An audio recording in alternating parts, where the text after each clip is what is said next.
Hello again. Good to see you all. We want to talk a little bit in English now because we want to talk about Saudi Arabia and the Vision 2030. There's a lot going on at the moment in the country in sports and especially also in esports. Last year, the World Cup in esports took place for the first time in Riyadh, and we all know 2034, it's time for the FIFA World Cup taking place in Saudi Arabia. And what is especially going on in the country at the moment?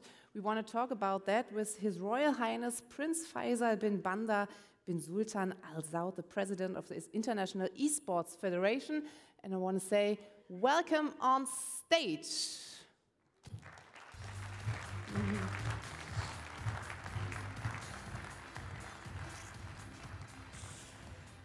Good to see you. Welcome in Germany. You can take place here. We have some water. Do you want coffee or something? Okay, if you want something, just let me know. Welcome to Germany. Is this your first time in Germany? In Hamburg, yes. In Germany, no. But you like it, Hamburg, right? The weather isn't that nice, but I don't know. Is the sun shining at the moment or no? Not really. Okay. Foggy the last couple of days, but it's been nice to walk around. I have to admit. It's so good to have you here. We want to talk about esports. We want to talk about the Vision 2030 of Saudi Arabia. What is esports? What does it mean in your country? How important is it? Well, first and foremost, thank you for having me, and thank you all for attending. It's a pleasure to be here. Vision 2030 is a major project to really bring Saudi into the next era, to update, to elevate, and really start to give power more to the next generation, the younger generation. And it's been transformational among many different industries. And we were lucky enough in 2022 to announce, have His Highness the Crown Prince announce the specific strategy for gaming and esports, the National Gaming and Esports Strategy, to really showcase the focus that we have on gaming and esports. Esports has been a focus to begin with because that's been an area where we felt we can take a leadership role, we can do something now to really make a difference to this as an industry. Whereas to do something in the gaming industry, you're talking about a long-term 10 to 15, 20-year project. But it's been an amazing start. And if I'm not mistaken, we may be the only country to have a specific strategy for gaming and esports, which is important because it ensures we have alignment with the government. Regulations, when they're needed, are done for business growth rather than hinderment. We have alignment across building the underlying infrastructure, both physical, so the servers, the internet capacity, the relationship with the telecommunications providers, but also the human infrastructure, building the educational programs, working with the Ministry of Education at schools and university level to create the next generation of leaders who can actually take this industry to where we need it to get to. And we've launched with it a number of very ambitious KPIs, which I must admit keep me up late at night, including contribution to the GDP by 2030 of 50 billion Saudi riyals, over 39,000 jobs created by 2030, as well as top 3 in professional players per capita. And we've seen dramatic increases since the announcement in all of those numbers. Professional players per capita, we had in 2018 when we started as a federation, if I'm not mistaken, 6 professional players. We have over 1,000 now. We had 1 professional team based in Saudi. We have just over 100 now. And although our community is roughly 52% male, 48% female, our professionals in 2018 were all men. We now have over 20% of our professional community are female players, which, for reference, the global average is 5%. And the next closest to us in female professional participants is 12%. And I think it's one of the Nordics, if I'm not mistaken. So there's a lot of going on development in esports at the moment.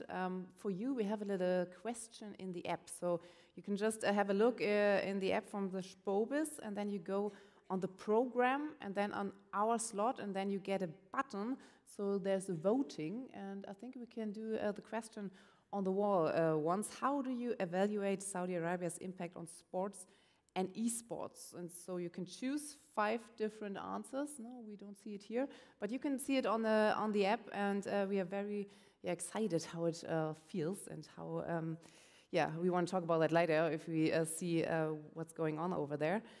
Let us talk a little bit more about the Vision 2030. You just said it's a big development in the country, but what are your main goals till 2030? You said you want to have new jobs for the young people.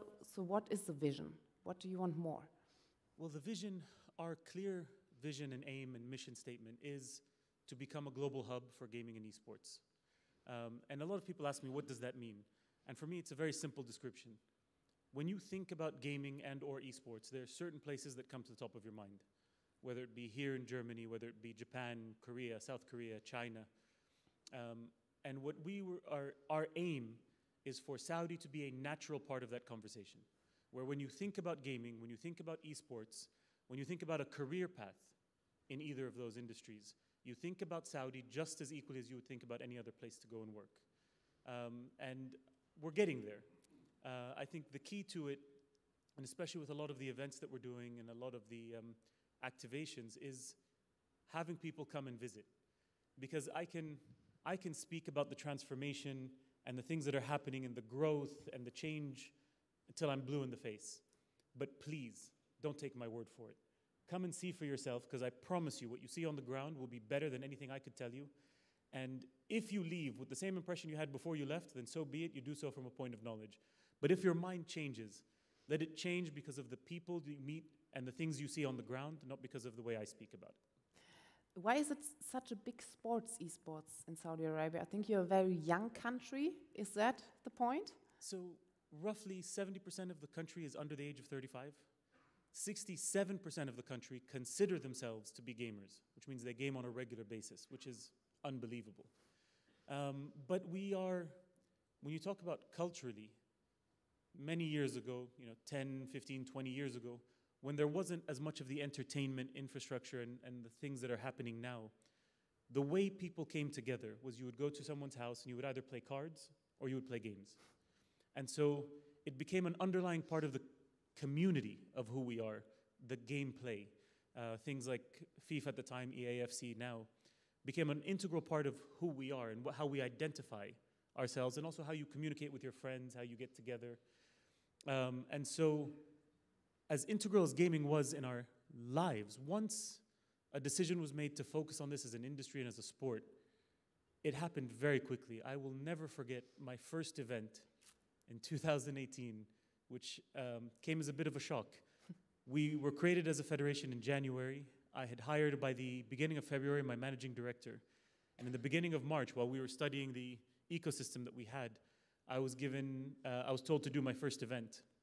Bearing in mind we had 2 people at the federation, had never done an event before, didn't know what our community was like, didn't know who would show up. So we scrambled everything we could together. I talked to everyone I could know. My sister at the time was also working. She was head of mass participation at the Ministry of Sports. And I called her, I said, I need every vendor you've ever worked with. I need every help I can get. And we put something together and we opened up for registration. And on the first day of registration, 45,000 people signed up to try to play. 1,500 participated. We did FIFA, we did Super Smash Brothers, Tekken, and League of Legends. And 5,000 people showed up to watch. Bearing in mind, we didn't sell tickets and we didn't advertise where we're doing the event. And that really showed us that we do have a community. We have the capability to pull something off. We have the vendors, we have the knowledge base. They just need an opportunity. They need their spotlight, their time in the sun. And the same has been transformational for us when it comes to women's participation. 2021, we had our first women's champion. Nejd Al-Fahad, she won the intercollegiate FIFA championship. And as soon as she won, we gave her the chance to get out there. We put her in magazines, did TV interviews to showcase that this is a real career path for our young ladies and not just our young men. And the growth we've seen since her championship, we now have our Valorant team left Saudi and actually plays in Europe because they were too good for the regional leagues. We have champions in eFootball, and we have champions, our women's champions. As well as the men, we have champions in FIFA, in PUBG, in Fortnite. And we're growing the whole ecosystem. But the majority of it is giving them a chance to showcase the talent they have, giving them their time in the spotlight has been what has transformed everything. Once people get to see that this is a valid career path, and not just as a player, in production, coaching, refereeing, event planning, security, food and beverage, legal, financial, all the things that are auxiliary to it. Now that people have seen that this is a career path, that you can do what you're good at, but also in an industry that you're passionate about, we've seen the growth is there. Now, I just need to maintain and make sure we keep going. Yeah, the community is growing and growing. Last year, for the first time, the World Cup was there, the Esports World Cup, and there were 2 million people in Riyadh and 500 million spectators online. That's so totally crazy. It's a big event. It was massive.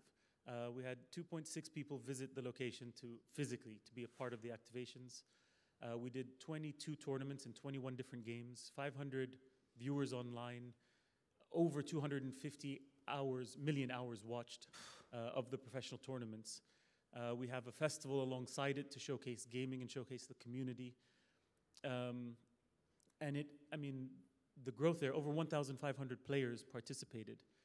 But again, for me, the key to that has been the ability to bring people to Saudi, to showcase this is the actual community we have. These are the people you will meet on the ground, our young men and women that are actually pulling this off. And of course, it wouldn't have been able to do it without our CEO of the World Cup Foundation, Ralph Reichert, who I think I've given many sleepless nights with the work that we've been doing together, but I think he gets younger every year because of it. Yeah, he's here in the front row, so we want to say hi, of course. And this year, the World Cup is taking place again in Riyadh. How do you want to top it? Can you top it? What is the plan for this year? After every event we've ever done, and anyone who's done any events here will sympathize, my team always asks me at the end of every event, are you happy? And I always say happy is a very difficult word, because happy means that everything we wanted to do and everything we planned to do happened with no problems whatsoever, which if you've ever done any event, will never happen.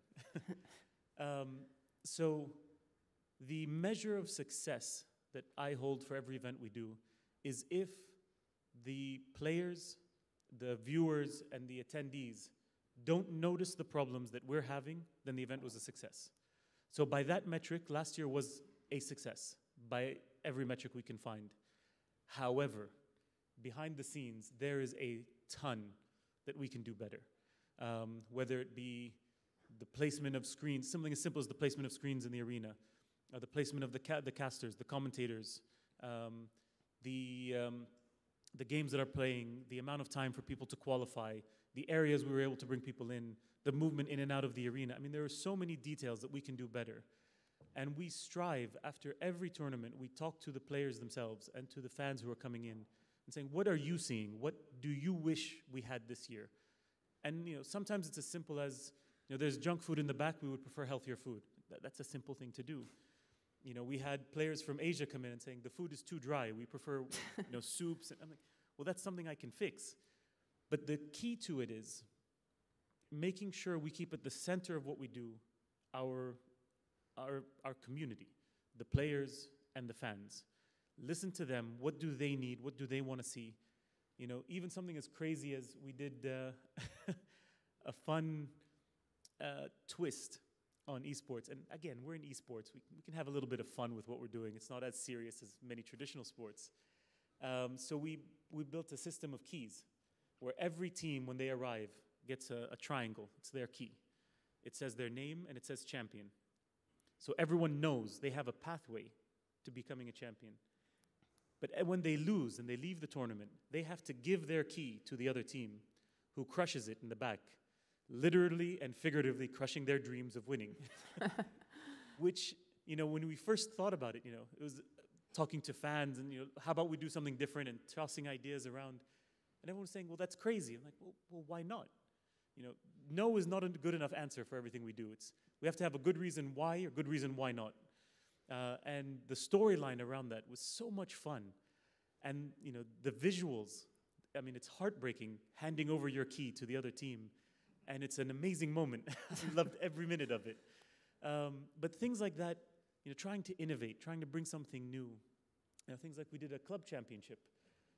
So each individual tournament, the players are winning for themselves. They win that prize pool. But we also wanted to make sure that we can make an ecosystem that is more sustainable. So we created a club championship where if you participate as a club with a number of players in different tournaments and you win, you get an extra prize pool that's for you as a club to help you grow for next year and hire more players, hire better players, and grow your ecosystem. So everything we're doing is with an eye towards how do we make the event better for our participants, our players, our community, our fans, our viewers, and how do we help make this more sustainable and test out things that maybe somewhere else that is more established doesn't want to test this out because they don't want to ruin what they've got. Well, this is a new event. Let's have a little bit of fun, and let's try something new so that we can step out of our comfort zone and showcase. If it works, by all means, let someone else use it and take it from here. And if it doesn't work, let's try something else next year. More and more innovation. That's the goal for this year. We have information that the sales volume was around 100 million euro last year. Is this a goal this year, or you want to make more money? Well, again, our main metric is viewership, participation, and experience. And if you do those right, then everything else will follow. The numbers will go up, the proceeds will go up, the income will go up, the sponsorships will go up. But it all comes from keeping that core community and making sure we're doing that right. But we anticipate, expect, and aim to have every metric go up this year. So we want to talk about decisions, making decisions in Saudi Arabia. In Germany, in Europe, it's not so easy. It will always take a long time because you have a lot of paperwork and you have to ask him and her. And how is it in Saudi Arabia? Who's taking the decision? Is it one person and then it's over? If he says we want it that way, we do it that way. How is it? Who is it actually? Well, we do have a system and different layers. So at the World Cup Foundation, Ralph is the CEO who takes the day-to-day decisions and is actually, managing the team and managing everything. And then we do have a board at the foundation led by His Highness the Crown Prince, who we present to every so often for the overall vision. Where is our end goal? What is our 10-year plan? And not just 2030. We talk a lot about Vision 2030, but Vision 2030 is a waypoint. As soon as we hit 2030, then it's Vision 2040, then it's going to be to Vision 2050. And we're looking to build something that's going to be there for the next 100 years as a country, not just as sports and not just as esports. But we present to the board led by His Highness, which I'm a part of, for the overall vision. This is what we want to do. This is our aim. These are our metrics. These are our KPIs. And we get that approved as early as possible so that Ralph and the team can get down to the brass tacks of the day-to-day work. So let us look in the future. You said if 2030 is over, 2040 is coming. So what are your visions for Saudi Arabia and esports, but especially sports too? I said it, 2034, the FIFA World Cup is coming to Saudi Arabia. It's a big thing. So what is the vision all over? Well, everything we've done from the launch of Vision 2030 in 2016 is how do we make concrete steps to make the ecosystem better? And looking specifically at sports, how do we make our ecosystem stronger, more inclusive, and grow at a rate that is comparable to other places in the world? And one of the keys is we never aim to recreate the wheel. There is a standard that is out there. Instead of starting from zero and trying to get up to that standard, we want to take that standard that is a global standard and say, how can we start from here with everyone and grow together with the rest of the world and be a part of the global community? And especially in something like gaming, you can't hold things to specific borders in gaming. You have online servers, you're playing with everyone. And how can we really use that to bring people together?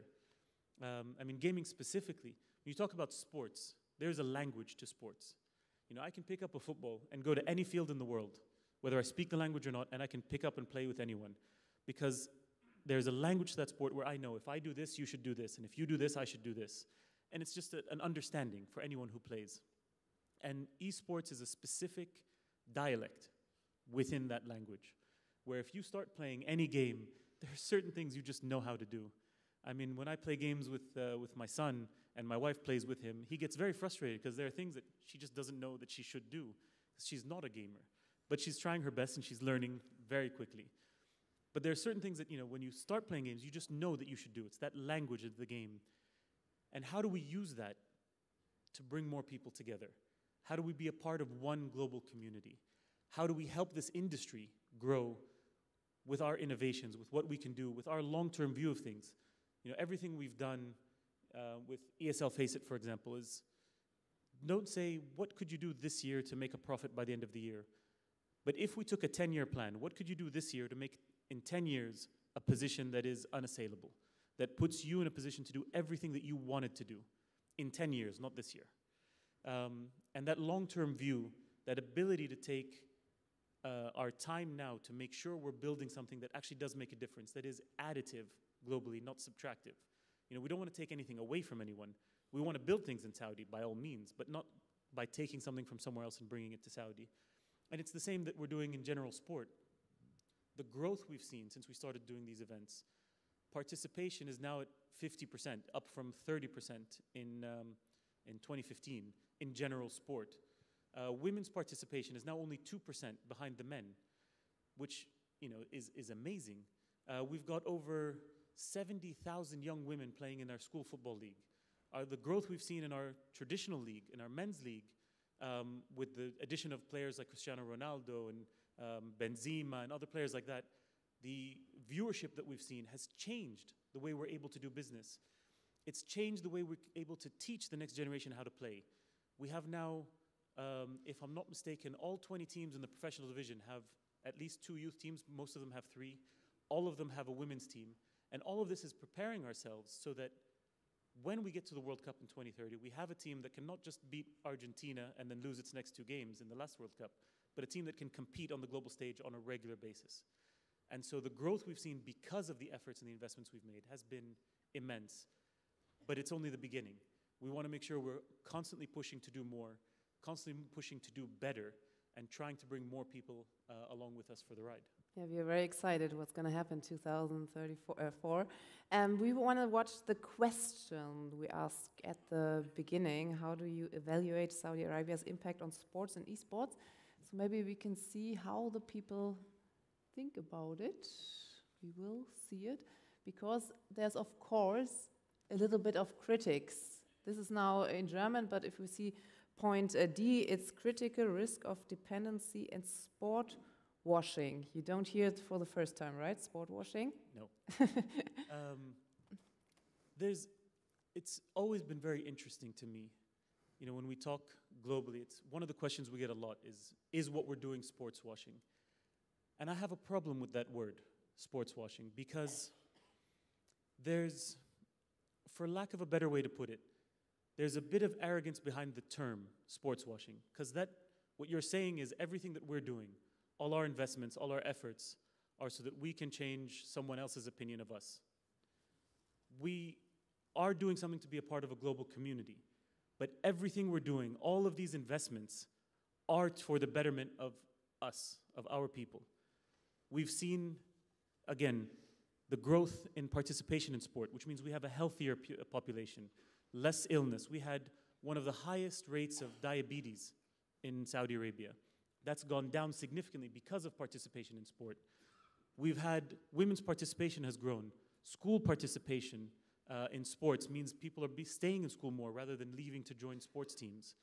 We've seen the growth, as I said, 70,000 women playing in school leagues. We have over 300 professional female athletes now, which we didn't have any 5-10 years ago. We have over 100 female board members in the federations. We've grown from 30 sports federations in 2015 to over 90 sports federations now, so we're covering more sports. We have champions like Dunya Abu Talib, our taekwondo fighter, who was the first young lady to qualify to the Olympics from Saudi Arabia. We have Msha'el, who was our first swimmer to participate in the Olympics from Saudi. And all of this is because of the investment, the time, the effort that we've put in to opening our doors, bringing these sports in, showcasing that this is a career path. It's not just something that we're investing in to throw money at, to change someone's opinion. It's an actual investment in our future, in our young men and women, to give them the opportunity to compete, not just in Saudi, but on the global stage. And the effects have been seen across the board in men's sports and women's sports, in children's sports, and in esports in particular. The growth has been literally from 0 to 100. So it's something, and again, when you come and see it in person, when you come to any of our live sports events, the tennis, we just did a WTA event, which was amazing. We did an ATP event just before the retirement of Nadal. We've done the F1 race and the Grand Prix. We've done major football tournaments, the Spanish Cup, the Italian Cup. We had the Club World Cup for FIFA. We have the World Cup coming. And when you come and see these events in person, the atmosphere that you see, the attendance in person, which we never used to see, people used to prefer watching at home. Now people want to go to the arena. People want to be a part of this growth. And I promise you, if you come and see it for yourself, you will be immensely surprised by everything you see on the ground. And that's the image that I want to keep people with, and I want to leave people with is, please see it for yourself, because they are much more impressive than any strategy, any investment, or anything that we're doing. It's our youth, it's our next generation. They're the ones that are going to change the people's impression of us, and they're the ones that are going to change the world moving forward. I think people talking about sport washing, especially when they hear Ronaldo gets 190 million euro per year for Al Nassr. He's playing over there now. Do you understand it a little bit? Because there's so much money Europe especially can't buy, can't pay. I understand it. But if you think about it, Ronaldo has over 500 million followers on Instagram and Twitter. And every time he posts something, he went for a holiday in the Red Sea. 500 million people get a chance to see a part of Saudi that even I haven't seen. When he goes to train, when he's the first one into the club that morning, and people walk into the club that play for Nasr, get to see Cristiano Ronaldo, who's won almost everything, is here in the morning. Why am I running late? He is setting a standard that is going to last for the next generation, for the next 5 generations. And that is the investment that we've made in Ronaldo. Not paying him to come and play. It's paying him to come and show a whole generation a way forward, a way to become a professional, a way to showcase what we're doing and be a part of that community and help that community grow. So people look at it as an investment in a player, whereas it's not. It's an investment in a community. Because players like him, Benzema, and many of the others, Neymar, who just left, the investment in them is not just an investment in a player coming to play in a league, but it's an investment in a league and how do we help that league grow. Similar to if you look at the Premier League, when that first started, there were teams in the Premier League that had no English players. But the effect that those players had, those foreign players, on the next generation of English players, created a generation of English players that are competing on the global stage on a regular basis, that are very close to winning a national championship or an international championship. We're not anymore in the days of, I think we spoke yesterday about what Gary Lineker said in the 90s, where football is a game of 22 players, where 11 play 11 and Germany wins in the end. We're not, not anymore. Not anymore. And we want to get to a place where Saudi can compete at that level, on that international stage. And these players and the investment in these players is a large part of that. And it's much more than just bringing them in to play a game. We are dreaming a little bit. Last question. What are your dreams for the sports and esports in Saudi Arabia for the next, I would say, 10 years? So, I mean, sports, I'm a football fan. And I'm very passionate about Ronaldo because he plays for my team, Al Nassr. So I'm very happy he's there. And I'm excited to see, I see a lot of our young players playing on the international stage and playing in the Asian Cup. And I'm excited for what's happening in our football league and the viewership we're getting. And the growth in sports, I'm excited for that next generation to take a leadership role. I'm excited for the events that are coming and what we see in the infrastructure that's being built, cities like Al Qiddiya, Neom, and the sports that are happening around that, and the infrastructure that's being built around that. In esports, it's a much more difficult question because esports is an industry that changes on a daily basis. Figuring out what's going to happen next year is a struggle, let alone what's going to happen in 10 years. But we've seen the growth in our young men and women, the ability to be on that main stage with the lights in their face and being able to compete in front of the crowds. And we're starting to see them click. We had in the FIFA eWorld Cup, we had our young Rocket League team won. We've had our Valorant team is playing well, our women's Valorant team. We've had our EAFC teams are playing well. So in esports in particular, I look forward to seeing more Saudi champions over the next 10 years in a number of sports and not just in EAFC. We are very excited to see what's going to happen in the next years, and hopefully the food isn't that dry this year. I hope so. Thank you very much for coming. Very much.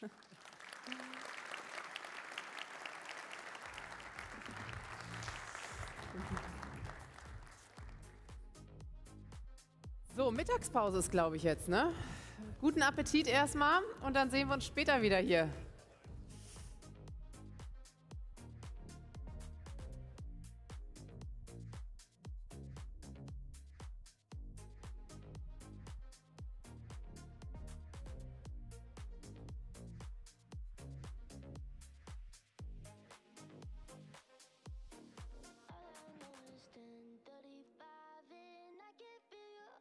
Around